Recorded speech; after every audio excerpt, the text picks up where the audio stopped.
Mga mi, sinasabi ko sa inyo, sino bang hindi magkakagusto sa ganitong klaseng bag? Opo, kita nyo naman. Tote bag siya, Eva tote bag. Rubberized siya. Yes, ma'am. Hindi siya leather. Rubber talaga siya. And walang amoy. Definitely, wala talagang amoy. Promise yan. Kapag dumating sa inyo, walang amoy na plastic. Kita nyo, may patwili tayo dyan. So, nag-order na lang ako nitong twili and yung mga Sam G-bits. Kasi alam niyo naman ako ay mahilig sa kikay. So, S for Sam.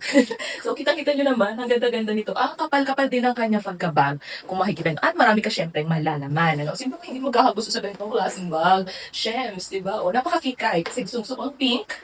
Dahil ako ay mahilig sa bag, nag-order pa ako ng isa pang size. Syempre, kapag merong 36, ang sukat nito mga mom and sir is 36. Ano? So, meron akong order na 28. Yes, 28. And may patwili ulit ako. Naglagyan ako ng twili and some gibbets. So, favorite ko ang mga Rottweilers. Kaya yan. So, kikay na kikay. Pag pupunta ka sa mall. So, sino ba naman hindi magkakagusto sa ganitong klaseng bag? O, diba? So, ang sukat po nito is 28. Okay? So, sa comment section nilalagay ko na lang. And then, this one, ang sukat is 36. So, the difference. Gusto nyo bumili ng ganitong klaseng mga bags na pakikay. Napakaraming colors, mga madam and sir, no? May mga katulad ng khaki, o may black, may gray, ano? Pero, syempre, alam niyo naman ako, very kikay, kaya laging pink and fuchsia pink. Kaya, check out nyo na lang. Gundo, promise.